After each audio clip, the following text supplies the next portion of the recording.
donnons la parole à ceux qui traversent des situations complexes, parfois douloureuses, souvent silencieuses. Ils viennent poser cette question simple mais lourde de sens. Que faire? Entre écoute, compassion et conseils inspirés de Dieu, nous cherchons ensemble la lumière là où il y a l'obscurité. Bienvenue dans votre émission Que faire? Installez-vous. J'ai avec moi sur ce plateau deux serviteurs de Dieu qui vont nous éclairer grâce à la parole et à la lumière du Saint-Esprit. À nouveau, bienvenue chers téléspectateurs dans votre émission Que faire? Les présentations vont commencer. Je vais commencer par ma droite. Bonsoir apôtre, j'espère que vous allez bien. Oui, en béni le Seigneur, ça va bien. Soyez les bienvenus. Merci beaucoup. Présentez-vous à nos chers téléspectateurs. Ici, c'est apôtre Ferdinand Gouton, la destinée du ministère international de la destinée accomplie en Christ. Ravi de vous retrouver. Maman, je suis ravie de vous retrouver à nouveau sur ce plateau. Merci. Présentez-vous à nos chers téléspectateurs. Merci, bon. Je réponds au nom de Grâce Gourou Béra. Je suis pasteur en service pour le Seigneur à Global Affluent Mission. Soyez les bienvenus. Merci. On parle aujourd'hui de les conflits entre parents dans le foyer chrétien. Qu'est-ce que ce thème vous inspire? Quand j'entends les conflits dans les familles, ce qui me vient directement à l'esprit, c'est de me poser la question de savoir c'est quoi un conflit? Qu'est-ce qu'on met dans le conflit? Donc, en essayant de chercher, j'ai pu trouver que un conflit, c'est un désaccord ou une opposition entre deux ou plusieurs parties, qu'il s'agisse d'individus, de groupes ou d'entités pouvant mener même jusqu'à une confrontation, une lutte ou une rupture des relations. Je vais m'en arrêter là. Donc, quand je viens dans une famille, donc quand on parle de conflit, ça veut dire qu'il y a des accords et ça peut entraîner même des ruptures de relations. D'accord, merci beaucoup. Apôtre, on parle de conflits entre parents dans le foyer chrétien. Qu'est-ce que ce sujet vous dit? On bénit le Seigneur, et l'Éternel est fidèle et qui nous a accordé la grâce d'être parmi ceux qui peuvent discuter sur ce thème très important. Et un conflit, comme la servante de l'Éternel est en train de dire, c'est un désaccord entre deux personnes. Et là, on parle du foyer chrétien. Et quand il y a des désaccords dans la famille et dans un foyer où Jésus est vénéré, et on peut se poser plusieurs questions. Et je sais que c'est à cela qu'on est attelé ce soir, que l'Éternel se glorifie. Amen. Est-ce normal que des conflits existent même dans les familles chrétiennes? Oui, les conflits, c'est deux personnes, c'est des personnes qui sont là dans un foyer. Les conflits n'en manqueront pas. Les conflits, les désaccords peuvent venir dans la famille chrétienne, ce n'est pas omis. D'accord. Maman, êtes-vous d'accord avec l'apôtre? Il dit que c'est normal qu'il y ait des conflits dans un foyer chrétien. Oui, je peux dire que c'est anormal quelque part. Et si chacun s'en tient à ce qui est écrit dans la Bible, il ne devrait pas y avoir conflit.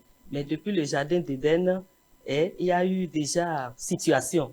Donc, à partir de là, ou partant de là, on peut dire que quand la chair est là, il doit y avoir conflit. D'accord. Quelles sont, selon vous, les causes fréquentes de conflits dans le foyer? Oui, les causes fréquentes des conflits, c'est souvent les divergences d'intérêts, d'accord, de valeurs, d'objectifs et de perceptions. C'est-à-dire, chacun veut tirer parfois le drap de son côté. Donc, il y a conflit d'intérêts. Chacun veut dire, ça, c'est moi, je veux faire passer mon idée, c'est ce que je veux là qui va passer. Ça fait naître des conflits. D'accord. Apôtre, et vous, quelles peuvent être, selon vous, des causes de conflit dans le foyer? Bon, les causes de conflit dans le foyer sont énormes. Parce que tant qu'il y a les hommes, tant que c'est les hommes qui sont là, le problème, c'est l'homme. Vous savez, on est déjà l'homme d'abord. On a reçu le Seigneur après des années. On va vivre notre vie dans notre famille et entre les païens et tout, l'éducation de la femme, de l'homme, c'est deux éducations très différentes. Donc, les deux là, ils peuvent avoir beaucoup de choses qui vont créer des ennuis dans ce foyer. Et comme la servante de l'Éternel est en train de dire, elle a cité beaucoup de choses. Et dans toutes ces choses-là, c'est la communication. Quand la communication commence par prendre le coup, les conflits peuvent venir à tout moment. Quand la communication n'est pas cohérente, quand la communication commence par avoir de soucis de communication, quand on parle de communication, c'est quand on communique, on doit se comprendre. Donc, quand la communication n'est pas à sa fin réellement, ça, il peut avoir beaucoup de choses qui vont sortir de là. D'accord. Donc, est-ce que le manque de communication peut être source de conflit? Bien sûr. Le manque de communication, vous avez bien dit manque. Oui, manque de communication. En fait, c'est les deux bonnes. Hein. Trop de communication, ça peut être source de conflit. C'est-à-dire là où chacun veut parler toujours, ça peut aboutir à des conflits. Encore le manque de communication, c'est-à-dire là où c'est une seule personne qui doit parler et l'autre est obligé de subir, il y aura conflit. D'accord. Est-ce que le fait d'être chrétien garantit une paix automatique dans la maison?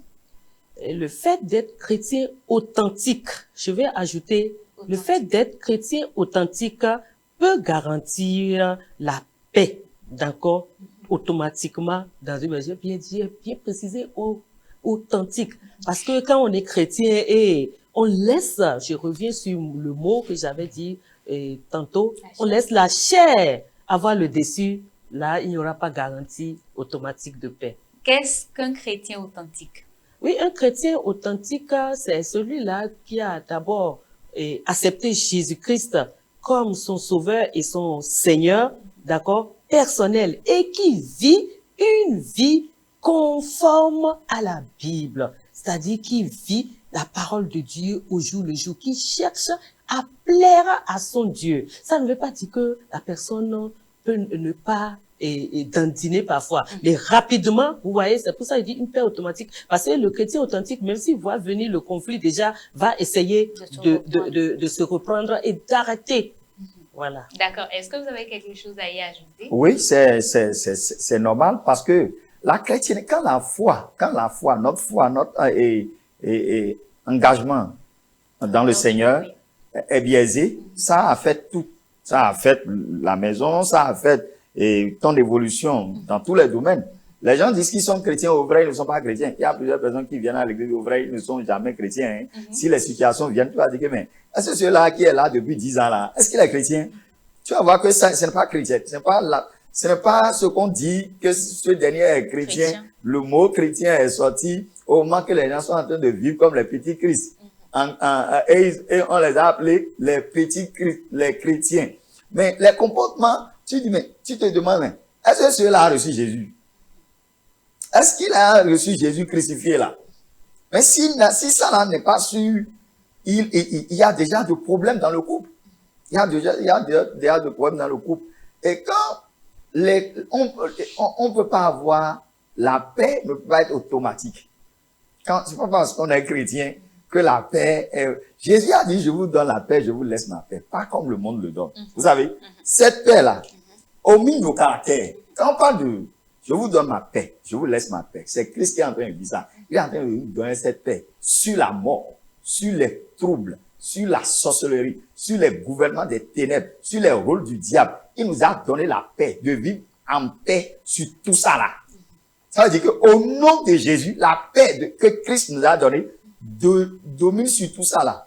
Mais quand les comportements, les aptitudes, ce qu'on a eu des parents, ce qu'on a eu de nos éducations, hein, ça va affecter et la paix de Jésus qui nous a donné serait là, hein, et la maison serait troublée.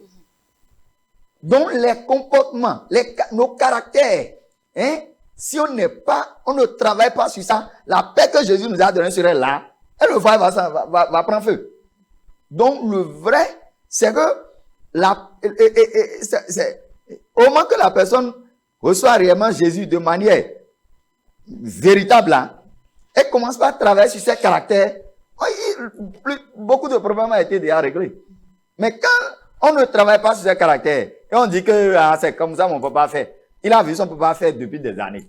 C'est que frapper une femme n'est plus un problème pour lui.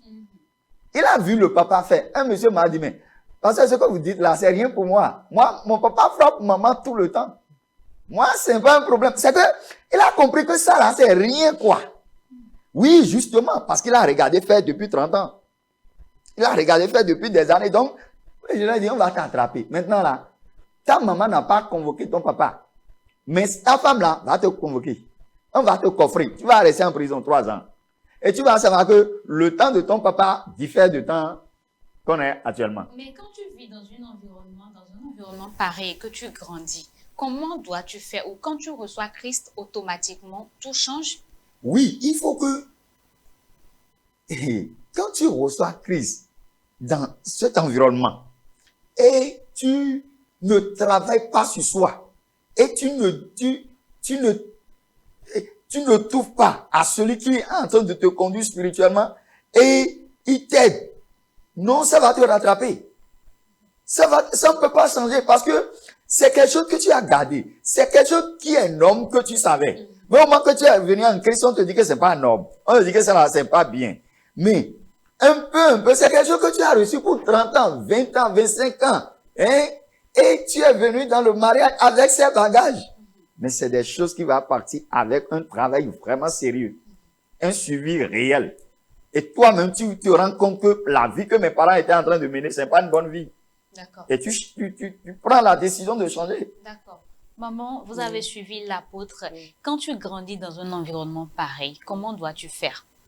Oui, quand tu grandis dans un environnement pareil, comme il a dit, cela te forge un caractère et tu penses que ce que tu as vu faire est normal. D'accord?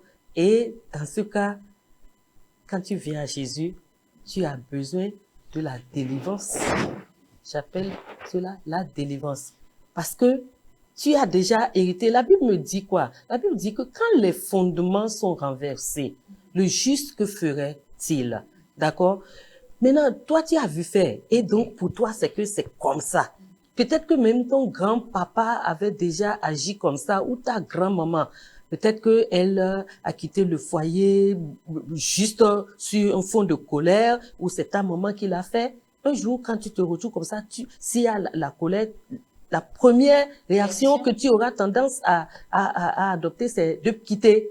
Donc, tu as besoin de la délivrance, tu as besoin d'un suivi, tu as besoin de te refaire ton caractère en Jésus-Christ. C'est ça que la Bible appelle le renouvellement de l'intelligence. Tu as besoin d'avoir ton intelligence renouvelée par rapport à ce que tu as vu faire, par rapport au caractère dont tu as hérité des parents. D'accord. Quelles peuvent être les conséquences pendant les conflits parents, entre parents, papa et maman? Voilà. Les conséquences sur les enfants, vous voulez dire? Oui. Oui, c'est la Bon, pas forcément. D'abord, les conséquences sur le couple. Sur le couple même, oui, bon, c'est la division. C'est la division. Quand il y a conflit, et d'abord, au niveau des parents, c'est qu'il y a des divisions. Il y a division et chaque parent aura tendance à vouloir expliquer ou s'expliquer devant les enfants. C'est-à-dire, pour montrer, c'est-à-dire ce qui a fait rentrer le conflit là, va se disséminer. D'accord? Donc, les parents d'abord vont jouer leur rôle. Ils vont vouloir s'expliquer devant les enfants. D'une manière, chacun à sa manière. Le papa va vouloir le faire lui-même. Et même entre les parents là, c'est-à-dire, il n'y aura plus accord pour éduquer les enfants dans un même sens. D'accord? Et chacun, c'est-à-dire parfois, avec ces histoires de conflit, c'est le jeu de chat et de souris qui va entrer dans la maison. C'est pour ça que j'ai parlé de chrétiens authentiques. Quand on est chrétien authentique, la famille, c'est autre chose. D'accord? Si les deux sont authentiquement chrétiens, la famille, c'est autre chose. Mais si jamais il y a une seule personne parmi le couple, je parle déjà des parents, qui laisse passer le diable, parce que j'appelle ça le diable, qui laisse passer le diable, parce que les pensées déjà, regarde, il t'a fait ci, il réagit, c'est fini. Vous voyez? Oui. Ah, pourquoi c'est lui qui va toujours donner? Bon, le couple, chacun, Dieu a donné le rôle au mari, Dieu a donné le rôle à la femme. Donc c'est de là que déjà les problèmes commencent. C'est quand chacun ne joue pas son rôle. Dieu dit, mari, aimez votre femme, femme, soyez soumise. Les deux, quand ils ne font pas, ils ne restent pas chacun à sa place, au rôle que Dieu lui donne, c'est la confusion dans le foyer. Même entre le couple, tu vas voir l'argent, parfois c'est ça qui est source de conflit. Chacun va commencer par garder son argent et commencer par les idées de divorce vont déjà commencer par naître au cas où, c'est même le mari aussi, ce qu'il ne regardait pas dehors peut commencer par l'attirer. Ça c'est dans le couple ça. D'accord? Oui. Maintenant, au niveau des enfants. D'abord, est-ce que c'est normal que les parents s'expliquent aux enfants en cas de conflit? Ce n'est pas très normal. C'est pas très normal, vous voyez. Et c'est pour ça que je continue de parler d'authenticité. D'accord? Maintenant, quand l'un des parents quand même est affermi dans la foi, et qu'il est vraiment sage, si en toute sagesse, il peut parvenir à expliquer aux enfants pour qu'ils ne répètent pas. Parce que l'apôtre l'a dit tantôt, il y a risque de répétition de l'histoire. D'accord? Donc, dans ce sens, le parent affermi, le parent qui vraiment est éclairé dans la parole de Dieu peut expliquer non, c'est ci, c'est ça, mais vous, ce n'est pas bien, il faut pas le faire. Il faut leur ajouter, car ce n'est pas ainsi qu'il faut le faire dans la Bible. Mais si c'est pour expliquer aux enfants dans le sens d'avoir raison, ce n'est pas normal. D'accord. Parlons maintenant de l'impact sur les enfants. Si les enfants et les conflits entre parents, ça entraîne la frustration. Les enfants sont frustrés, Ils sont frustrés, ils sont choqués. Ça peut les amener à se recroqueviller. D'accord? Des enfants qui, de façon très à l'aise, pouvaient venir rapidement voir les parents. Quand ils les voient en conflit comme ça, ils sont dans la confusion. Et cela peut entraîner les enfants à aller dehors pour chercher refuge. Au lieu qu'ils viennent vers les parents quand ils sont en situation, ils vont te dire, oh, les parents là, même on les voit, même se discuter, qu'est-ce qu'ils vont nous dire? Qu'est-ce qu'ils vont nous dire? Vous voyez? Et comme ça, les parents commencent par perdre leur rôle sur les enfants. Et du coup, Satan, il est très subtil. D'accord? Il va faire tout possible pour les extirper de votre foyer, c'est-à-dire de ce qui est établi comme base pour pouvoir bien éduquer l'enfant. Quand il y a des conflits, c'est vraiment un chemin ouvert à toutes sortes de désordres dans la maison. Merci beaucoup. Apôtre, on parle de conséquences des conflits, d'abord dans le couple. Bon, faut ajouter quelques parties à ce que la servante de l'Éternel a dit, qui est très important. Et vous savez, comment que le couple est là, il y a de conflits, et ne veut pas se comprendre, finalement ils vont se séparer. Et la maman va passer par gauche, le papa va passer par... Et là, ça retombe sur les enfants. Quand le conflit vient et on ne trouve pas de solution, les conséquences sont énormes. Le diable prend la place du vrai guide et il commence par guider les deux. La sorcellerie va rentrer à la maison. Ah oui. L'homme va jusqu'à chercher la mort de la femme. La femme même va jusqu'à chercher la mort de son mari. Vous savez, quand les petites choses, on ne les règle pas là, ça devient très compliqué. Et c'est pour ça, la meilleure manière, c'est de faire comme Christ l'a dit. Il a dit que de ne même pas laisser que la colère, le lendemain, vienne sur la colère. De régler ça très, très tôt. Sur les deux conjoints ne peuvent plus, la famille même est touchée. La famille est touchée. Ceux qui se saluaient même dans la famille vont prendre de parti. Ça détruit beaucoup de choses. C'est pour ça que ce n'est pas conseillé de laisser endurer et ne pas trouver de solution. Est-ce que les parents doivent se disputer devant les enfants ou expliquer leurs conflits à leurs enfants? Bon, l'enfant doit avoir un certain âge d'abord avant qu'on les explique les soucis. Quand l'enfant n'est pas encore mature pour pouvoir gérer, quoi qu'en soit, la maman va dire quelque chose à sa fille. La maman dira à sa fille ce que papa est en train de faire. Le papa peut se réserver. S'il a parmi les enfants qu'il y a un qui peut parler, il va lui parler. Toi, tu es homme, il faut que je t'explique ce qui se passe. Il y a ça, il y a ça, il y a ça. Donc, d'abord, avant de dire aux enfants, les enfants doivent atteindre un niveau. On ne peut pas dire aux petits-enfants les conflits. Donc, et là, les enfants ne peuvent pas prendre, les enfants prennent de parti, hein. Rapidement aussi, les enfants prennent de parti parce que les enfants voient ce qui se passait. Donc, chacun prend de parti et chacun conseille qui il peut conseiller. On va supposer que papa peut-être ne laisse que 500 francs pour la popote. Donc, à chaque fois, ça dépasse maman. Et puis, un jour, elle en a eu marre. Donc, le jour où papa a laissé les 500, elle dit, vous m'excusez, Ouais. c'est ce que tu fais chaque fois. Je ne veux plus. Et puis, elle commence à faire des cris. Vous connaissez les femmes Ouais. devant les enfants. Est-ce que cette attitude-là est une bonne attitude? Ouais, ça détruit, c'est pas bien. Le fait qu'il y a des reproches et on veut le faire, il faut le faire hors des enfants. Vous savez, la colère aussi, quand on ne maîtrise pas la colère et on veut régler les choses coûte que coûte là, l'homme ne regarde plus autour de soi. C'est le fait de maîtriser sa colère, c'est ça qui va nous épargner de ces choses-là. Ça se passe partout, hein. Dans tous les couples. Hein. Chez pasteur, ça se passe. Chez diacre, ça se passe. Quand les situations viennent et tu n'arrives pas à maîtriser ta colère, parce que au moment que la chose se passe comme ça là, tu vas vouloir parler et tu vas finir de parler, tu vas voir que les enfants sont là. Oh, tu as déjà dit beaucoup de choses. Donc la maîtrise de soi doit nous guider. D'accord. La maîtrise de soi, pour ne pas affecter les enfants par rapport à nos petites disputes là. La maîtrise de soi doit nous guider pour ne pas affecter les enfants, parce que c'est pas trop bien. D'accord. Par rapport aux enfants, quel est l'impact négatif des conflits entre parents sur eux? Oui, vous savez, il y a des réalités dans nos familles. Même, on dit que quand l'enfant est en train de tomber malade, hein, les premières choses qu'on cherche, est-ce que tu as problème avec ton mari? Madame, tu as problème avec ton mari? Elle dit non, on n'a rien.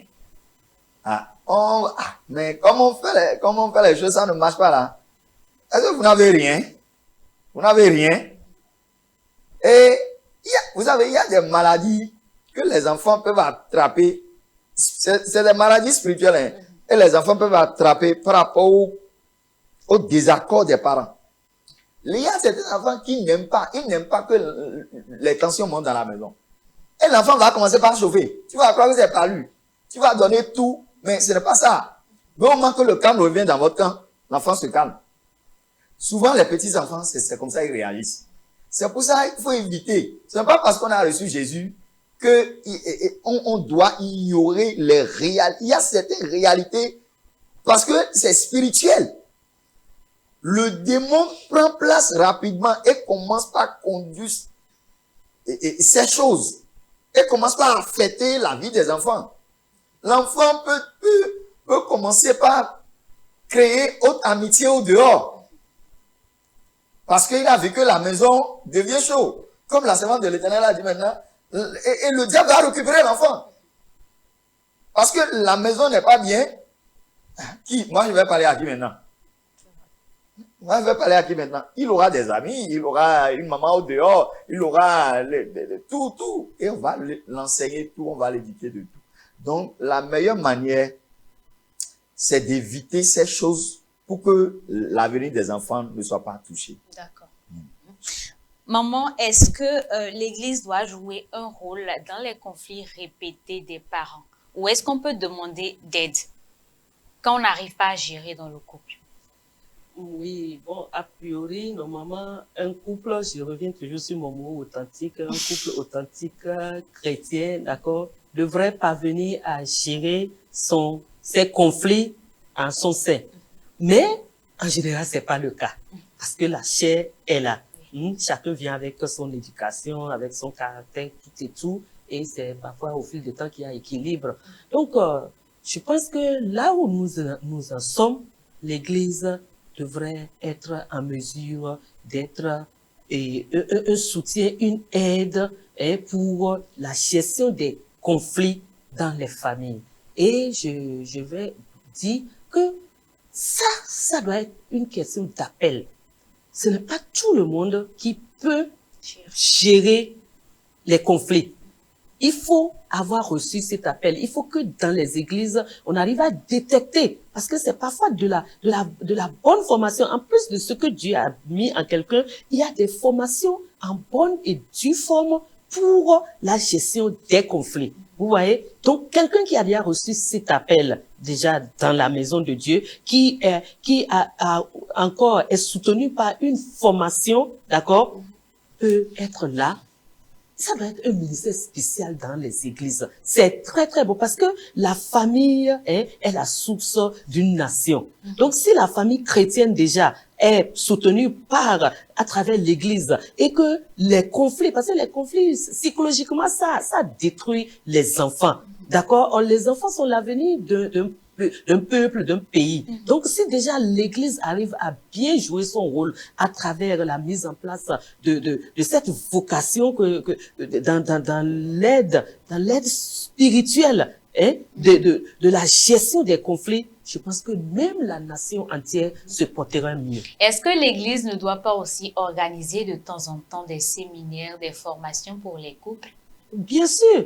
Ça, c'est des boulevards pour pouvoir échanger, ou même pour que les gens apprennent. Parce que parfois, c'est aussi l'ignorance. J'ai vu mon papa faire, donc c'est comme ça. On est calé. Et souvent, vous voyez, pour se marier dans les églises, on dit, chacun reste, et après, vous vous mariez, vous vous retrouvez dedans comme ça. Et parfois, c'est peut-être à peine un seul couple ami que vous avez. Mais à travers un séminaire, il y aura partage, échange d'expériences. Les couples, les familles vont entendre d'autres expériences, d'autres histoires. Ils vont entendre d'autres choses que ce qu'ils ont eu de façon linéaire à voir ou à entendre. Donc, c'est vraiment des boulevards, c'est à encourager fortement. D'accord. Apôtre, est-ce que quand les conflits sont répétitifs, est-ce qu'il ne faut pas demander de l'aide dans l'Église? Oui, l'Église, ce que l'Église fait dans les foyers, c'est trop. Plusieurs foyers sont debout maintenant, c'est l'Église, c'est à cause de l'Église. Le rôle de l'Église dans les foyers, aujourd'hui, on ne peut pas, c'est énorme, c'est énorme. Et je passe par l'occasion pour saluer les pasteurs. Les pasteurs sont des gens qui travaillent beaucoup, mais ils ne savent pas ce qu'ils font. C'est comme s'ils ne font rien. Et c'est misérable. C'est pour ça, les gens voient que pasteur, c'est métier des gens qui ne font rien. Mais c'est les pasteurs qui tirent les gens de l'alcoolisme, de la fornication, des troubles mentaux aussi. C'est ça on gère. Le foyer crie là-bas, on va t'appeler à 1h du matin. C'est ça on gère. Quand il y a conflit et l'orgueil les emporte, ils ne s'approchent pas de l'homme de Dieu, ils ont créé leur propre tombeau. C'est l'orgueil, hein. Ce n'est pas... Et eux-mêmes savent que s'ils viennent, on va leur dire ce que tu fais n'est pas bon. Mais comme il ne veut pas savoir, il ne veut pas entendre ce que tu fais n'est pas bon là, il ne va pas venir te voir. Et tu vas dire que c'est toi qui fais ça. C'est l'un parmi les deux qui va passer par derrière. Il va dire encore que, papa, il faut savoir gérer. Hein.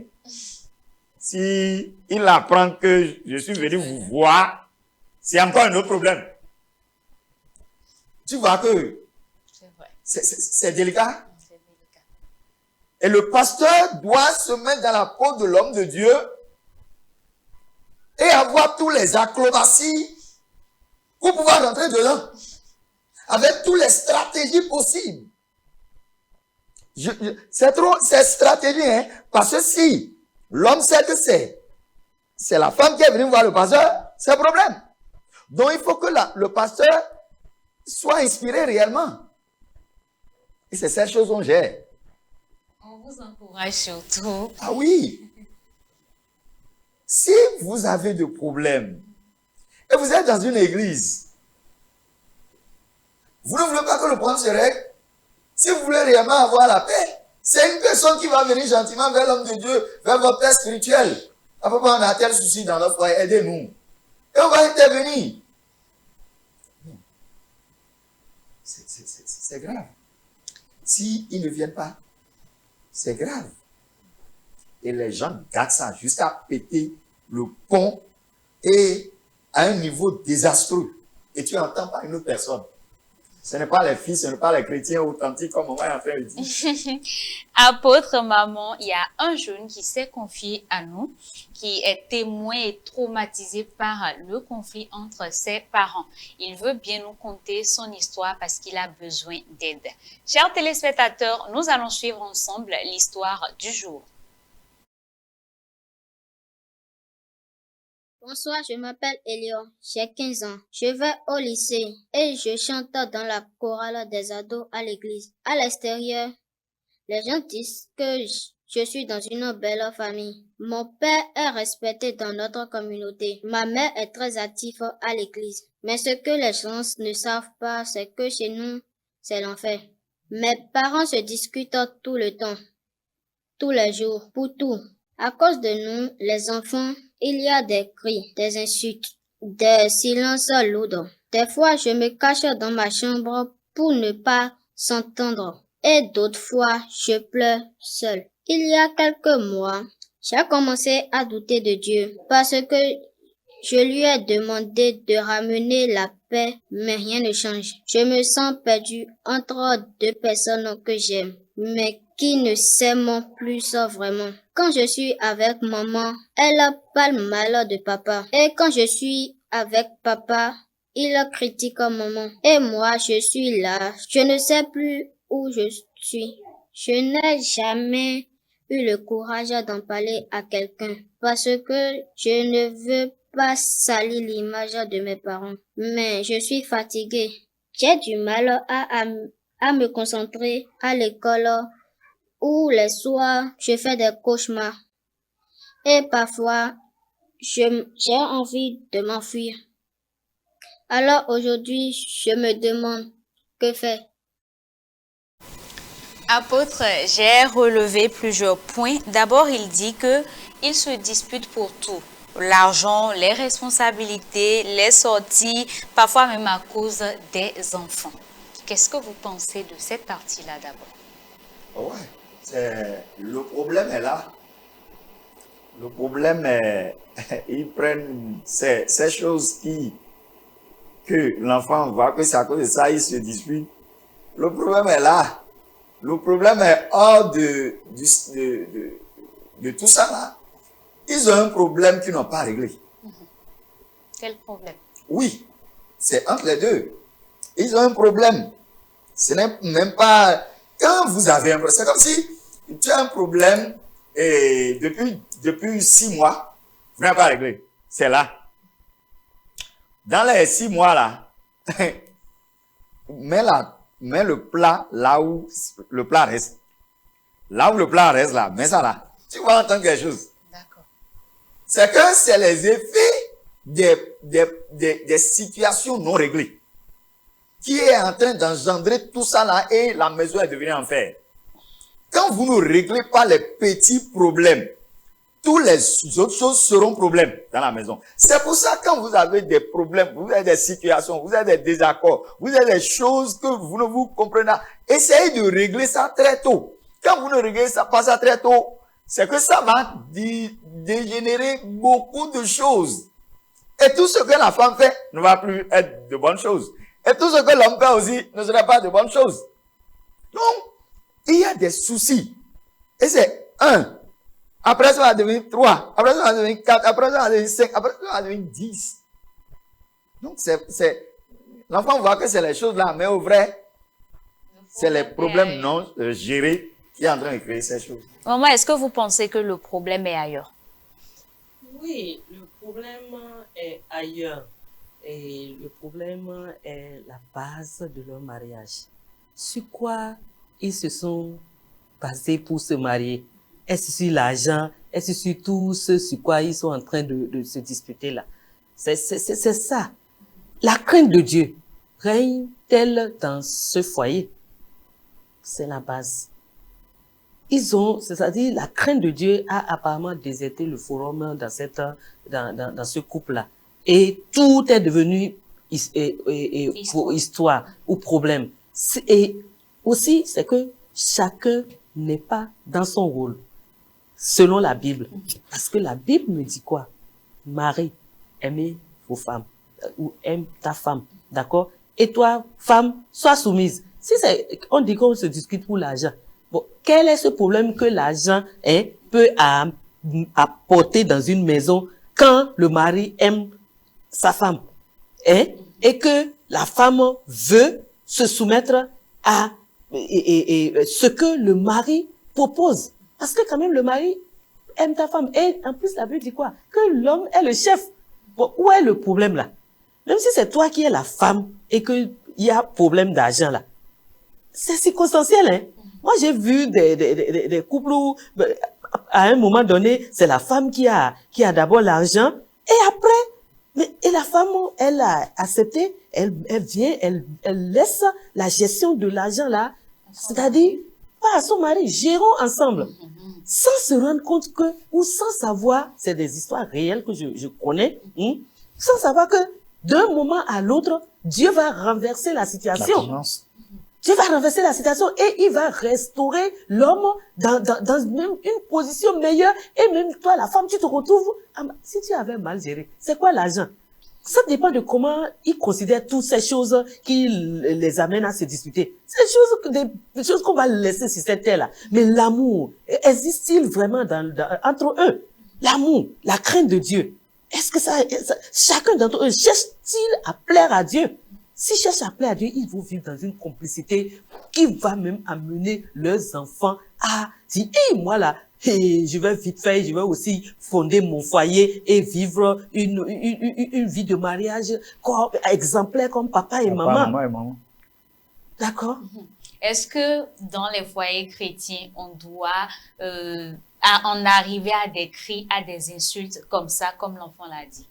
Non, c'est ça que je dis là. Si l'amour réel, si le mariage, si le mariage d'un foyer chrétien est basé sur l'amour réel, qu'est-ce qui va amener cri? Qu'est-ce qui va amener cri? Oui, il peut avoir des incompréhensions. Mais quelle est cette incompréhension qui va vous amener? Parce que vous allez dormir normalement sur le même lit, non? Ou bien, quand il y a un problème là, que quelqu'un accepte se maîtriser comme l'avait dit tantôt. Parce que il faut qu'on applique ou qu'on apprenne à manifester le fruit de l'esprit. Le fruit de l'esprit, c'est quoi? C'est l'amour, la joie, la paix, la patience, la bénignité, la beauté, la fidélité, la douceur, la tempérance. D'accord? Tout ça là, ça forme Dieu.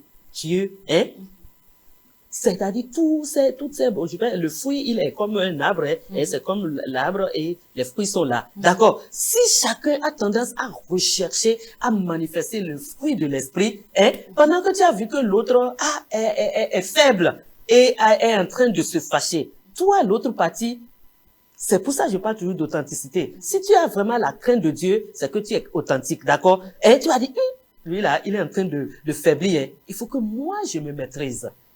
Et en se maîtrisant, après, vous êtes dans la chambre, là, vous allez discuter, non?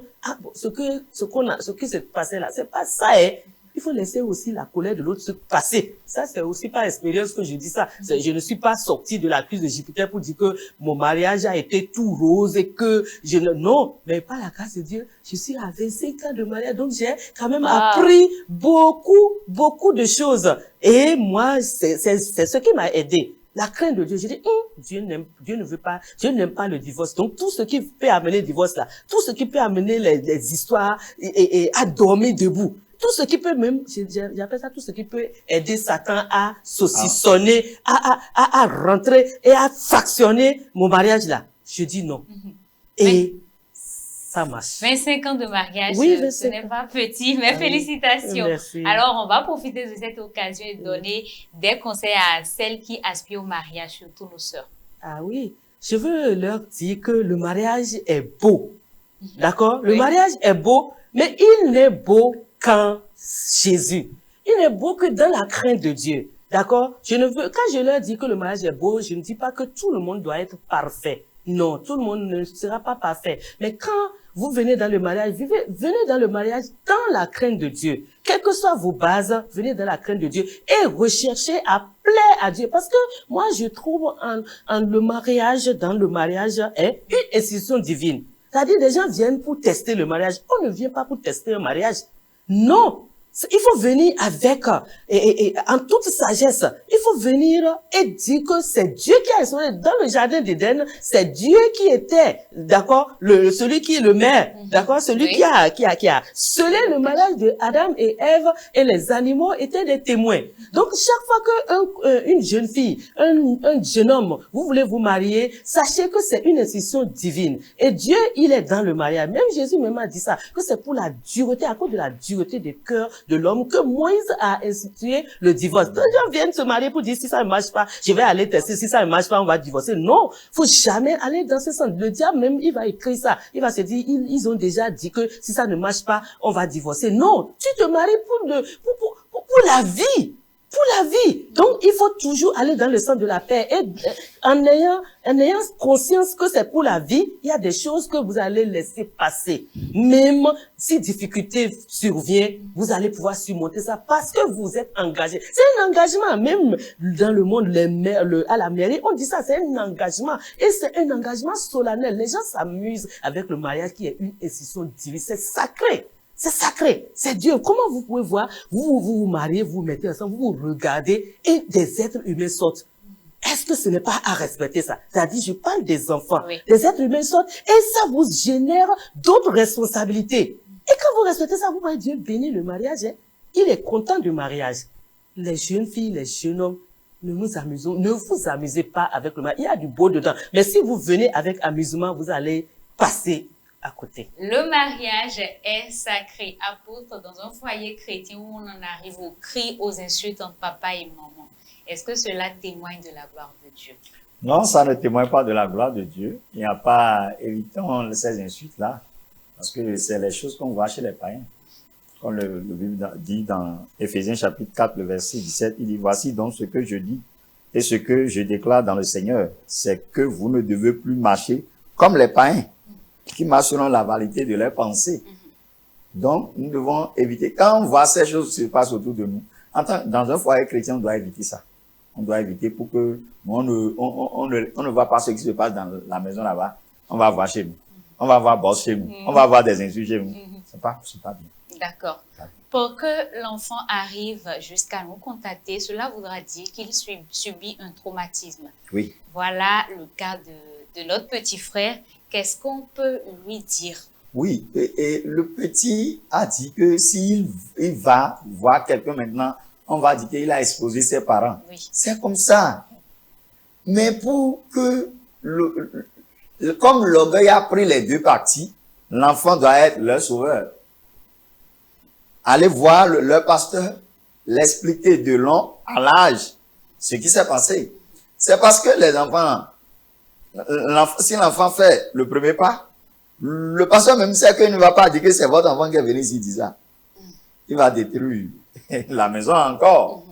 Donc, si l'enfant peut partir voir le pasteur et l'expliquer, ah, j'ai vu telle chose d'un papa et maman là, ça ne va pas. Donc le pasteur va prendre le bâton de pèlerin et agir. Et ça va marcher. Il a aussi dit qu'il a envie de fuir. Oui, c'est pour ça qu'on doit l'aider. C'est pour ça qu'on doit l'aider. Quand on ne l'aide pas, beaucoup de choses peuvent se passer dans la vie de cet enfant. Il est déjà traumatisé. Quand un enfant est traumatisé, tout l'arrive. Et les parents même, là maintenant, ils ne savent pas ce qu'ils font. Ils sont en train d'agir et ils ne prennent pas en compte leur entourage. L'entourage est en train de souffrir et ils sont en train de s'amuser. Qu'est-ce que vous pouvez dire à cet enfant-là pour le réconforter? Ce que je vais dire à cet enfant, c'est de ne pas cesser de prier. Il dit qu'il ne croit plus à Dieu. Dieu écoute la prière, mon garçon. Dieu écoute la prière. C'est que quand ces choses se passent, Dieu est en train de t'enseigner aussi quelque chose.